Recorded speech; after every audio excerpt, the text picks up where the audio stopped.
नमस्कार, फर्स्ट बिहार झारखंड में आपका स्वागत है। मैं राहुल ओझा आपके साथ। ठंड जब दस्तक देती है तो सबसे ज़्यादा जो परेशानी है वो गरीबों को होती है कि उनके ऊपर जो चादर है, कंबल है, वो कहाँ से आए, कपड़े कहाँ से आए, उनको रात गुजारने के लिए जो जगह है वो कैसी है। इन तमाम चीज़ों को देखते हुए, इन तमाम परेशानियों को देखते हुए एक रैन बसेरा जो है वो बनाया गया है। ये जो रैन बसेरा है वो गांधी मैदान के पास बनाया गया है। आपको बता दें कि पाटलिपुत्र अंचल पटना नगर निगम के जो सौजन्य से ये जो रैन बसेरा है, मॉडल रैन बसेरा है, ये बनाया गया है। आपको बता दें कि यहाँ पर अस्थायी जो आश्रय स्थल है वो बनाया गया है। और बता दें कि दीनदयाल अंत्योदय योजना राष्ट्रीय शहरी आजीविका मिशन के तहत जो ये नगर विकास और आवास विभाग की तरफ से ये जो निःशुल्क व्यवस्था है वो की गई है, जहाँ पर ठंड के मौसम में 24 घंटे टेंट, कंबल, चादर, पानी, बिजली की जो सुविधा है वो उपलब्ध है और इस सुविधा का जो लाभ है वो उठा सकते हैं। साथ ही तस्वीर आपको दिखा रहे हैं, कोविड का संक्रमण का जो दौर है वो चल रहा है और इस बीच तमाम जो निर्देश है वो दिए गए हैं कि सोशल डिस्टेंसिंग का जो पालन है वो करना है, मास्क, ग्लव्स का इस्तेमाल करना है, साबुन से नियमित रूप से जो हाथ है वो धोना है। तो ये हम बाहर की तस्वीर दिखा रहे थे, लेकिन चलिए आपको अंदर लिए चलते हैं कि अंदर किस तरीके से जो व्यवस्था है। हालांकि पिछले साल भी जो ये व्यवस्था थी वो नज़र आ रही थी, हालांकि पिछले साल को जो व्यवस्था अलग थी, लेकिन इस बार देखिए किस तरीके से गुब्बारे से जो गेट है वो सजाया हुआ है। और जब हम अंदर प्रवेश करते हैं तो देखते हैं कि देखिए किस तरीके से पूरी जो व्यवस्था है वो नज़र आ रही है।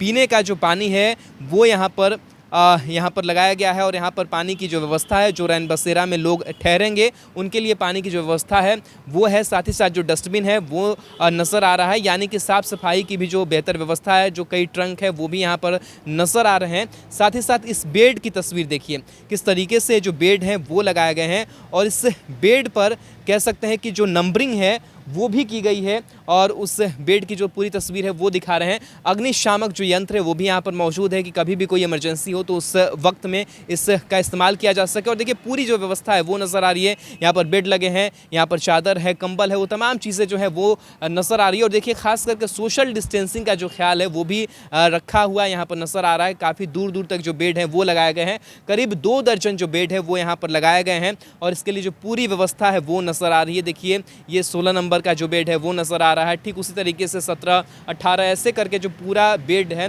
उस बेड को लगाया गया है। आपको बता दें कि यहाँ पर जो लोग आएंगे उनको जो रजिस्टर जो है वो कराना होगा और ठंड जो है वो गुजार सकेंगे। और देखिए जो यहाँ पर कुछ लोग हैं वो भी मौजूद है, यहाँ पर तमाम जो व्यवस्थाएं हैं उस व्यवस्थाओं को देख रहे हैं, समझ रहे हैं। इनसे भी बात करने की कोशिश करेंगे कि किस तरीके से जो पूरी व्यवस्था है वो काम करिए। आपसे समझना चाहेंगे जिस तरीके से किन लोगों के लिए ये जो बेड की व्यवस्था है वो की गई है और ठंड बिताने के लोगों को क्या करना पड़ेगा, कैसे रजिस्ट्रेशन होगा, प्रक्रिया क्या है इसकी?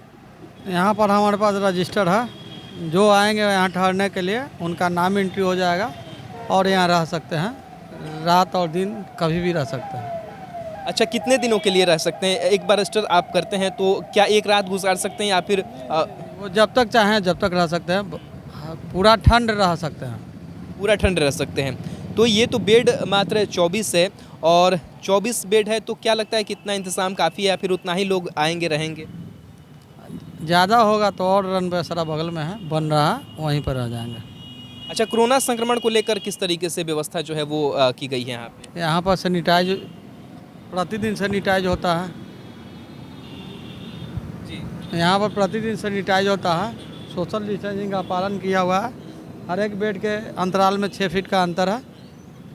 अच्छा, रहने की तो व्यवस्था है, जो लोग यहाँ पे ठहरेंगे उनके खाने पीने के लिए भी कुछ व्यवस्था होगा? खाने पीने की कोई व्यवस्था नहीं है। खाने पीने की कोई व्यवस्था नहीं होगा? शौचालय, निःशुल्क शौचालय बगल में, वहाँ जा सकते हैं। यहाँ ठहरने वाले वहाँ पर पैसा नहीं लगेगा। अच्छा, किस तबके के लोगों को खास करके ध्यान में रख के ये पूरा बनाया गया है? कौन से लोग आएंगे या फिर कोई भी आएंगे वो रह जाएंगे? नहीं, रिक्शा वाले हो गए या बाहर से आने वाले जो हो गए वो सब रह सकते हैं। चलिए, तो ये तस्वीर हम आपको दिखा रहे थे कि किस तरीके का जो नज़ारा है वो यहाँ का नज़र आ रहा है और अंदर की तस्वीरें हमने दिखाई कि किस तरीके से जो व्यवस्था है वो की गई है इस रैन बसेरा में। और इनका कहना है कि अगर लोग बढ़ते हैं तो इस व्यवस्था को और बढ़ाने का भी जो काम है वो किया जाएगा। सहयोगी आनंद के साथ मैं राहुल ओझा, फर्स्ट बिहार झारखंड।